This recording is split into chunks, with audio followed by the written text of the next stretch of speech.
আচ্ছা, মাংস বেশি খেলে কি কিডনির পাথর বেশি হতে পারে? ডাক্তারি উত্তর হচ্ছে হ্যাঁ, অতি অবশ্যই হ্যাঁ। কারণ মাংস বা রেড মিট, গরু, খাসি, উট, দুম্বা, ভেড়া যেগুলিই হোক না কেন, ওই চার পেয়ে জন্তুর মাংস আমাদের কিডনির ক্ষতি করতে পারে। সেই পাথরগুলিকে আমরা বলি uric acid stone. Uric acid স্টোনের একটি মাত্র কারণ, তা হলো শরীরের মধ্যে ইউরিক অ্যাসিড বেড়ে যাওয়া, এবং তা বেড়ে যায় এই রেড মিট থেকে।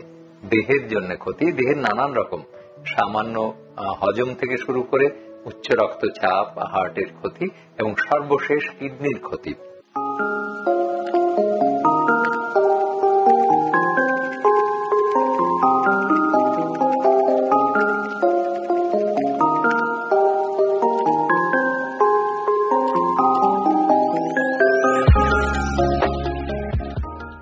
সামনে আসছে কোরবানির ঈদ।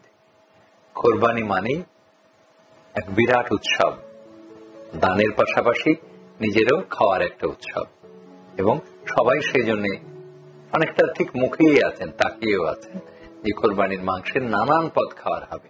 আচ্ছা, মাংস বেশি খেলে কি কিডনির পাথর বেশি হতে পারে?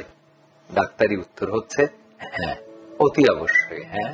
কারণ মাংস বা রেড মিট, গরু, খাসি, উট, দুম্বা, ভেড়া যেগুলিই হোক না কেন, ওই চার পেয়ে জন্তুর মাংস আমাদের কিডনির ক্ষতি করতে পারে অতিরিক্ত যদি খান। কিন্তু আপনি যদি মাত্রার মধ্যে খান, ইনশাল্লাহ কোনো সমস্যা হবে না। কিন্তু এই জন্যই বলছি যে কোরবানির মাংস আর বাজার থেকে কেনার মাংস দুটো দুই রকম। যেমন কোরবানির মাংস যখন হয়, আপনি সকাল থেকে রাত পর্যন্ত, মানে সকালের নাস্তা, এমনকি বিকেলের নাস্তা, দুপুরের খাবার, রাতের খাবার, সব বেলাতেই মাংস খাচ্ছেন, এবং সেটা রেড মিট, এবং সেটা মাত্রাতিরিক্ত খাচ্ছেন।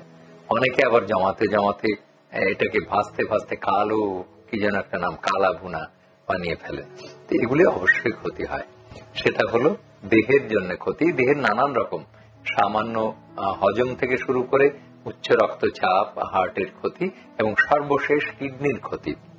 অতিরিক্ত প্রোটিন না, অতিরিক্ত প্রোটিন যদি আপনার পাচ্য হয় সেটাতে ক্ষতি হয় না, কিন্তু এই রেড মিট যদি অতিরিক্ত হয়, সর্বশেষ কিডনির মধ্যে এক ধরনের পাথর তৈরি করে।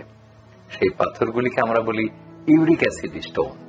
ইউরিক অ্যাসিড স্টোনের একটি মাত্র কারণ, তা হলো শরীরের মধ্যে ইউরিক অ্যাসিড বেড়ে যাওয়া, এবং তা বেড়ে যায় এই রেড মিট থেকে, লাল মাংস মানে চার পেয়ে জন্তুর মাংস।